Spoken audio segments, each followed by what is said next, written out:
This is Antonio Moore coming from yourblackworld.net, Boyce Watkins site, and I just wanted to talk to you guys kind of candidly about an incident that's been brought to my attention. That's the incident involving John Henson, the Milwaukee Bucks player, and racial profiling when he went to the jewelry store. And I just want to start off by definitely giving my well wishes out to him, and I'm just saying it's despicable how he was treated. He just in there trying to buy some jewelry, and he got racially profiled. And from the 911 tapes, it definitely seems like his claims are kind of supported by the evidence from my view. But I wanted to dig a bit deeper and really talk about the impact and the reality of putting these millionaire young black men in the middle of basically despair. I mean, when we look at Milwaukee, Wisconsin, it's despair. And so while we as black people are supporting this NBA team and this NBA arena and all of this hype, the city itself is just suffering, and particularly young black men are just suffering. I mean, when you look at Milwaukee, Wisconsin, unemployment rate for young black men is nearly 50%.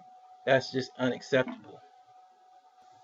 50%. And I don't want, I don't want that to seem like I'm blaming the NBA team, but what I am saying is that we as people can't get to a point where just because an NBA star got racially profiled, it's national news. It's been 50% unemployment rate for the last 7 years, and it's not been national news. But when one black NBA player gets profiled, all of a sudden everybody wants to cover it.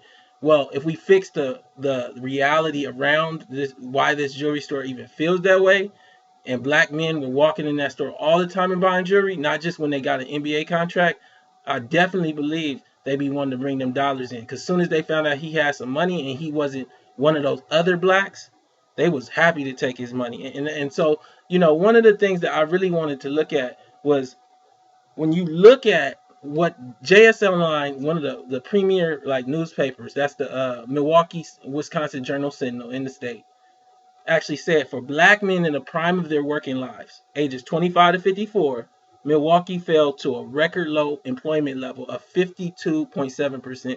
That means 48% of the dudes that had no jobs in the city, and dropping to the bottom of the 40 major cities in the report.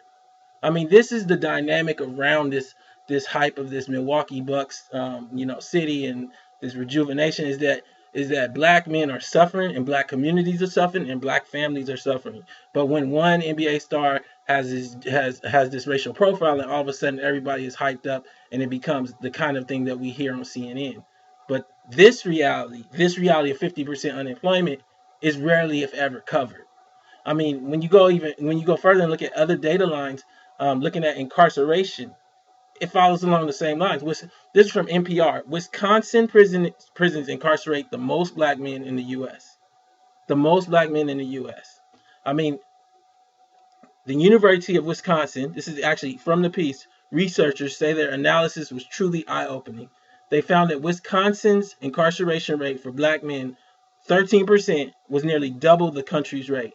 And so I guess my purpose in this video is really to give us context of not only feeling for his issue, but feeling for the issues of all the black people in that city, all the black men in that city, and really feeling for what created the energy behind why that store owner felt that way. And so my point was really just to have a discussion about Milwaukee and about the surrounding area, and say to our people that we just need to care about everybody. And then what you'll start to see is changes in much more than just the effects on one NBA star. And again, this is for yourblackworld.net, site by Boyce Watkins, and we just want to just get that good information out. And if you guys want to comment, go to the bottom of the page, and also follow me Twitter. My Twitter is at Tone Talks, TONETALKS, Tone Talks. Thank you so much for listening.